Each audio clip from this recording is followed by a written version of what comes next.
Hi everyone. So my name is Mark Mandel, or Mark Mandel if I use my American accent. I'm a developer advocate for Google Cloud Platform, and I work with a lot of companies that build multiplayer games. And I kind of wanted to stand here and talk to you a little bit about why you can't just add more servers.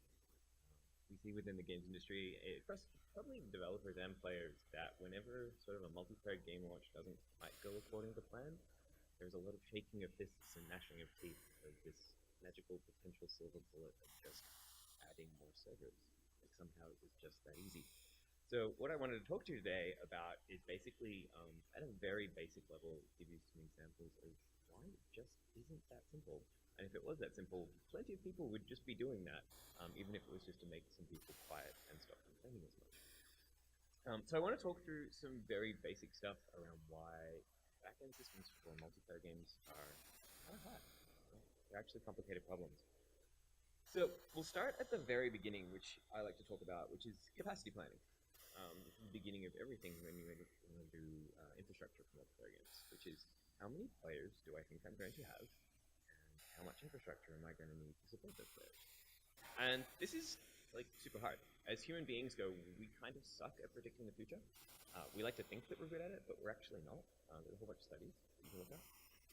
Here is a very generalized graph of what, say, like a typical web app or mobile app sort of traffic and infrastructure needs will look like. It's pretty gradual, and it's actually, like, there are varying degrees on this because you go from various apps to other apps. But it's pretty straightforward. It's not actually the hugest problem in the world. And when you actually look at as well at where, like, these type of traditional web apps type things outside of the game industry make money, it's sort of towards the tail end. It's not towards the beginning, right? Once they've got their base of people, that's when they're going to make their money. So let's look at games. Games are fun.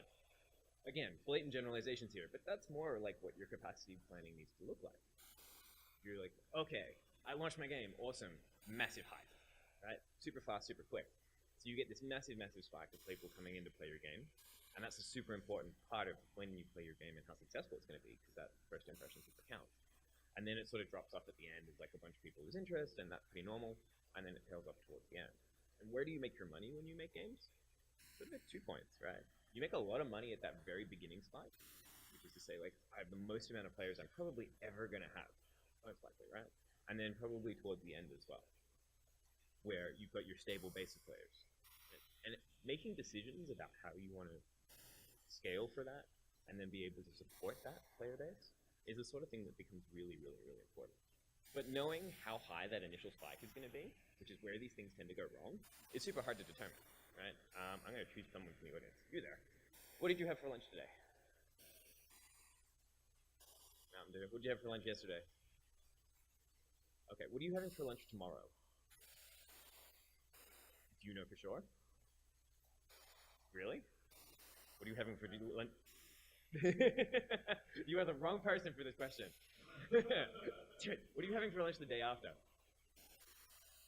There we go. Thank you. There we go. Yes, so the point I'm trying to make here is quite often you hear that people are like, this is a known IP. Like, you should have just known this is going to be super popular. But there's no way to know exactly what's going to resonate and what's not. Like, we can guesstimate the best we can. And as we're going to talk about in just a sec, right, the more complicated setup and the more easily you can scale it, the more expensive it gets. Right? So when you sit down and you look and, like, you basically guesstimate how sort of player base you're going to get and how quickly you're going to get it, you're constantly doing this cost-benefit analysis, right? Which is basically as well how you make money. Right? You could make the most extreme, extravagant, cross-cloud, amazing scaling infrastructure that you could think of. But that takes time and money. When if you might think your player base is only going to be 100 people, that's not worth it. But if you think it's going to be 10 million people, maybe it is. And trying to determine that is super, super hard. So there's another bunch of fun things we can talk about here as well, but can kind of impede your ability to just add servers. The classic example I like to talk about is bottlenecks within your infrastructure.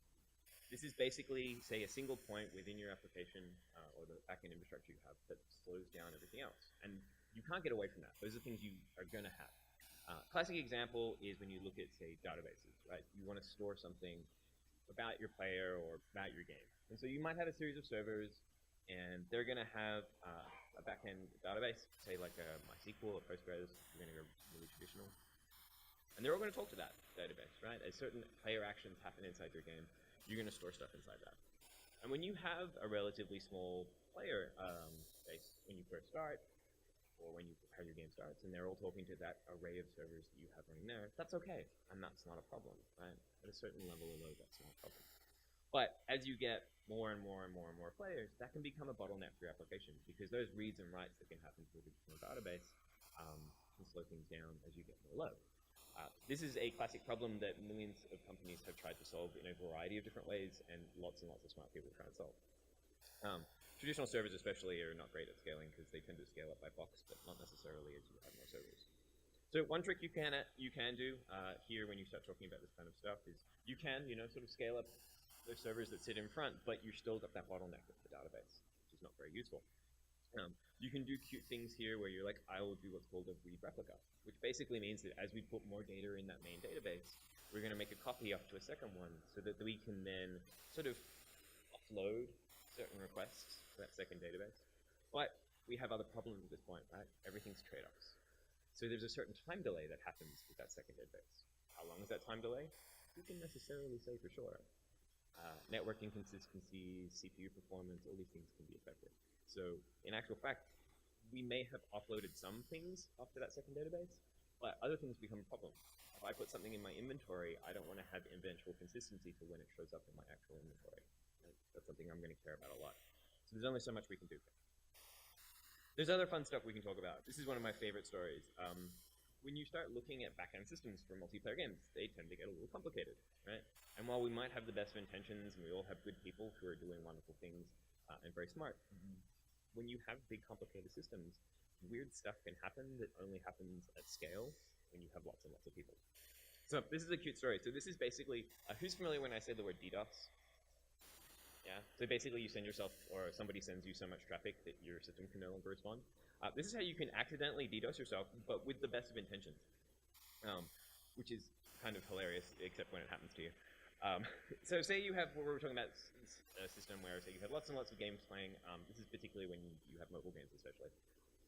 And say you have something that's going on so that every, say, 15 minutes or 10 minutes or something, you're pinging the server to get more information. And everything's fine while everything's up. Right? This is totally cool.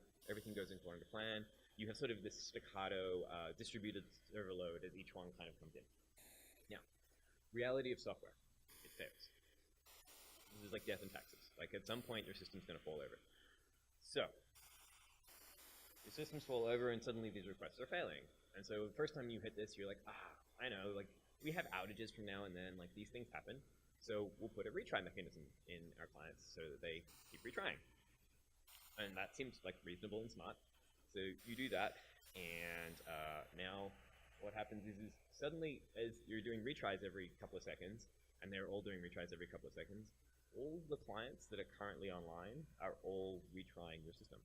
Right? So you don't have this nice distributed load. You have all your things hitting you at the same time, and you've accidentally DDoSed yourself with everything that you have.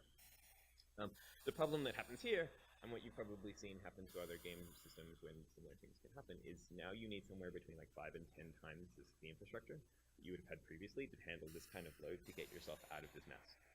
Or you start doing things like you're just like, this would otherwise take 10 minutes to get us out of it if we had the infrastructure, but we're going to take 3 hours instead because we don't want to pay for that much, because that's really expensive and we don't want to do that.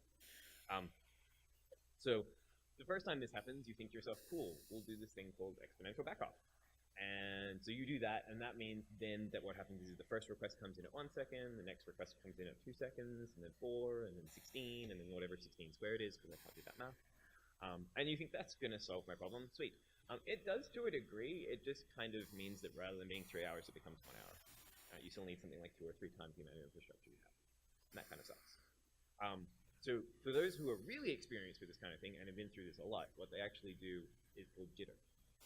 So here what you actually end up doing is you do your exponential backup like we're talking about, but then you add or subtract a random number based on just doing whatever some random calculations there are. So you might be like, one's doing 10 seconds, one's doing 15, one's doing 24, one's doing 27. And so you actually end up with a nice distribution of requests coming in even when your client is trying to retry. So that when your actual servers come back online, suddenly you're not DDoSing yourself and you don't have to spend 3 hours on an outage. You can only spend like 5, which is nice. So, lots and lots of fun things that can potentially happen.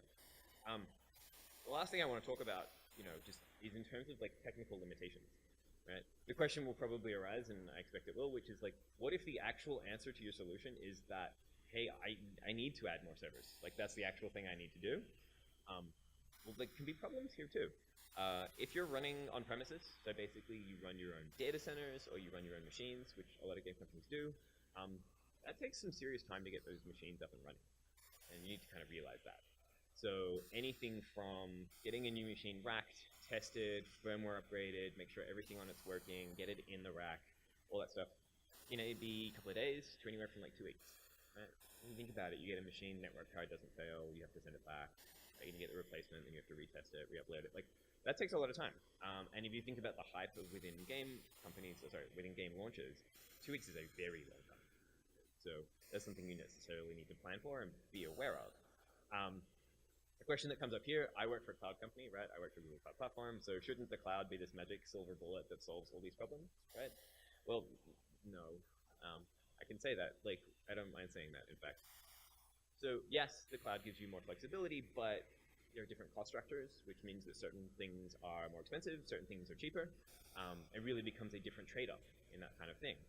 And then you say, okay, cool, then we'll just do this cross-cloud, like on-prem plus cloud thing. And again, depending on what your player base is, that may or may not make sense for you, depending on your cost-benefit analysis. And something you need to determine up front. If you think you have a player base that's small enough to run on the hardware you already own and don't have to pay for, you might just want to do that because you're going to save yourself much money. But at the same time, if you think that your player base is going to be much larger than that, maybe doing something that bursts into the cloud or is entirely cloud would make more sense. The other thing I just like to talk about as well, like we talk about cloud as this magic, you know, amorphous thing, but there's real machines that run behind there.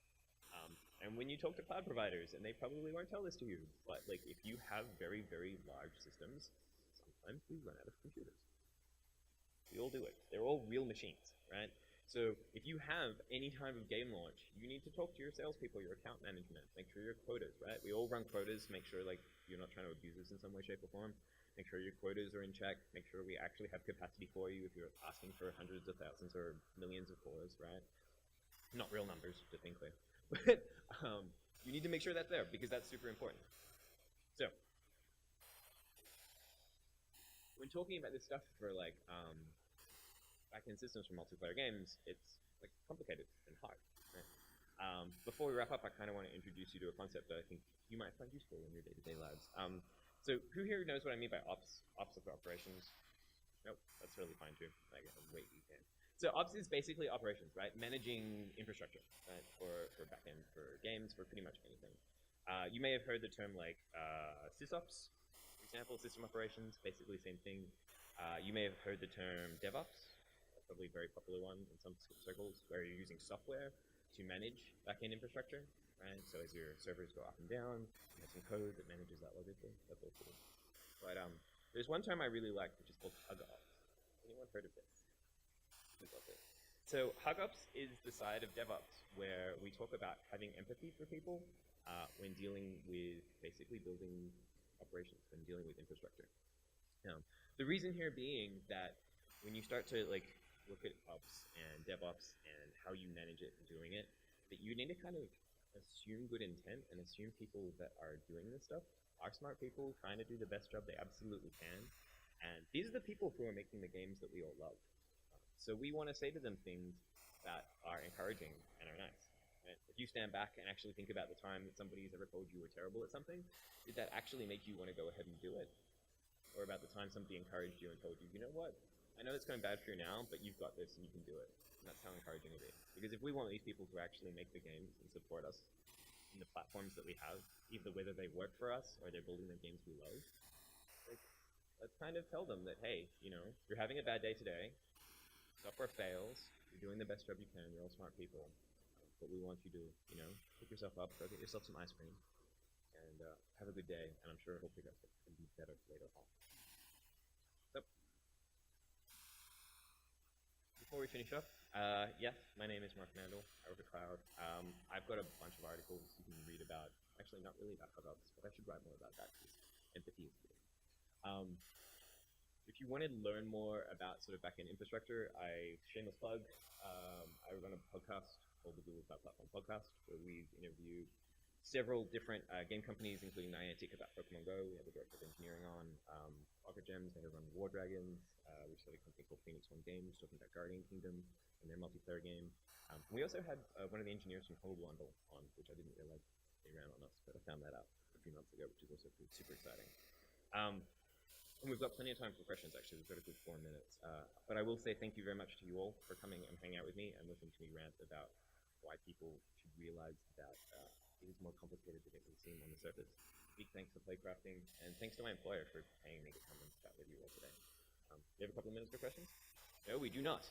In which case, thank you. I will stand outside, and if you want to talk to me, you are more than welcome, and I'll be around for the rest of the event. Thank you very much.